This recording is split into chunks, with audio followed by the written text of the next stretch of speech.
So hey there, GRRRR travelers, welcome back. Today I wanted to do my travel survival tips for China, but seeing as I've had the opportunity to have some expats or meet some expats on the road, I wanted to have them share their experience with you and tell you how it goes, because expats I feel like know how to travel the country because they've been living in it, they have to deal with the culture, and they have usually the best tips. So I'm here with Raimonda, and she has been here for 5 years? Yeah, 5 years. And she's been living in Shanghai, Hangzhou and Suzhou. 3 different places. Is that like different provinces or? It's a little bit, but still everything down there is close by.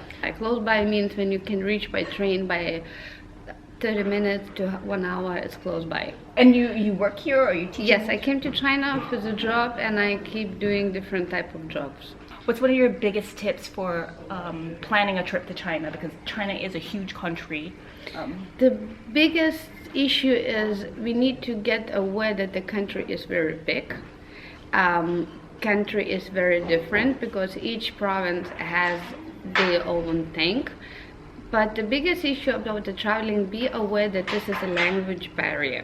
Whatever language you speak, but you need to prepare yourself basic on the Chinese. Get written down or do from internet, copy and paste the characters. Because maybe in another Asian countries you can communicate a little bit with English, like in Thailand or Vietnam or Cambodia. Here you don't. Always have Chinese characters written down that the people know what you want and they will help you. Wait, so with the big cities like Beijing and Shanghai, you still need to have written? No, it is okay, because here the most of the people, you speak English or you have a foreigner, so you just grab the first one who is crossing the road and people will help you. Another issue, big cities are really well informed in the meaning of a subway, a ticket, a bathroom. You just need to read it, because a lot of people, they don't read it, they just go. Read what? The signs. Oh, the you need signs. to look Okay. at the signs. Use And your eyes. There's English. Always. Shanghai, Beijing. I've never been in Guangzhou, but I think Guangzhou will be the same thing. You have always Chinese and English. So sometimes you just need to follow the sign. It's very simple. For first-time travelers to China, what are some easy cities to travel, which are also have a lot of sites? What's basically safety is the whole country is safe. This is, you can just walk by the night, no one will touch you. That's definitely, it's a very clear issue. The easy way, more comfort cities for sure is the capital, and it's the Shanghai. It can be later Guangzhou, it can be Shenzhen, it can be later going more deeper, Xi'an. And when you say Xi'an, that's like with an X? Exactly, that's with the X, that's with the terracotta soldier. Okay. Because always when you have kind of a touristic attraction, so you will always have 1 or 2 or 3 random Chinese people who do speak English. Okay. So, but once again, the best thing what you can do, you just, or you buy or you print out, but just prepare basic character on Chinese, because the issue is with the China cities, when you translate them in English, some of them, they have the same name. When you see them in Chinese character, they are different. Just only the English translation is the same name. Like we have 2 Nanjing. But the one is in the one corner, one is in the middle of the China, another one is in south of China. So it's very important that you know which province you go and then which city. Okay, so you need to know the province and the city, because there might be duplicate. Exactly, because when you look in the English version, for you everything is like Nanjing, but this is Nanjing, is it Nanjing? It depends on how you put the tone, because Chinese has 4 tones. Depend on how you put your tone, you're ending up somewhere else. There are Chinese ways to get around, or like to understand things, or to book trips, right?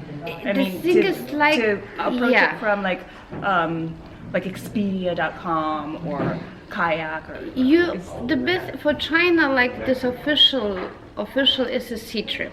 Sea Trip is offering a different type of tours, and sometimes they are offering like a city tour for specific area.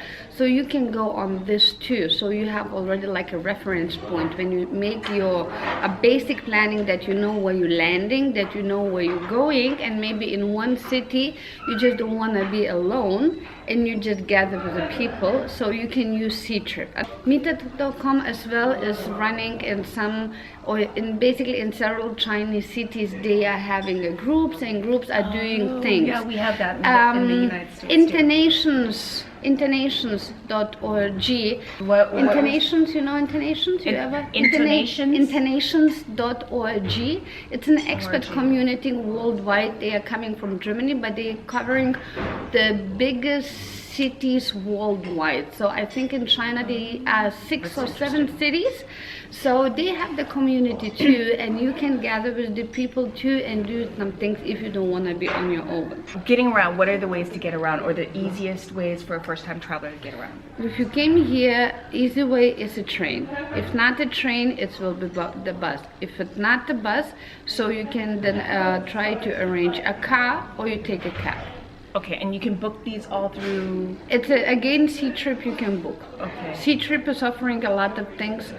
They can have like arrange a tour with a guide, with a pickup service, or you just gonna have a pickup service. It's everything is there. Same thing WeChat. If you download WeChat and you spend a little bit more time using keywords, it's always important, keywords, you can get to some agencies who are providing all these type of service because they speak English.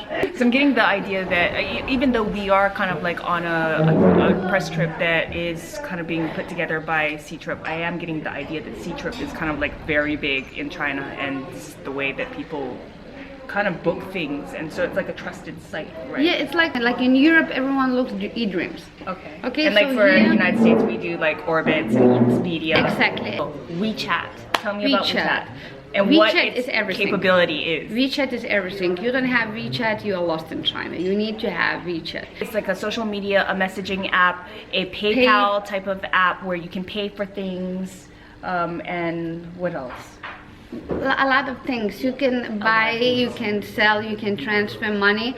The money issue, it's really connected with a local card, so probably to someone who is not local based and not having local bank card, you won't be able to use it, but you can use messaging, you can use for searching something.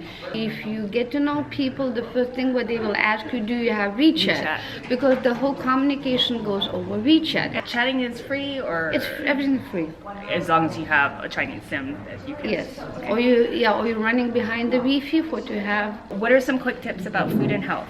Food and health. What are the most important things? Okay, the most important, avoid ice, avoid everything what is not cooked. You need to eat cooked food if you want to have a healthy stomach. Because people drinking a lot of hot water, just follow it because it's good for your stomach, and you want to keep during your trip a healthy stomach. Okay, one thing I'm really curious, because I like street food. Street food, you need, once again, Google a little bit around before you go in here, because there's always recommendation which city, which street is good. Because sometimes they say chicken, but it can be a rat or a cat. Whatever it is, you don't know. There's no name on it. Well, how do we know then? But shit happens. But then shit happens. You eat it. I guess we. Okay. that's a challenge. Be careful about what you eat on the street. Make sure if it's meat that it's safe, well cooked. Even if it's a cat or a rat, as long as it's well cooked, nothing happening. That will be just different experience. So basically, what you don't know won't hurt you.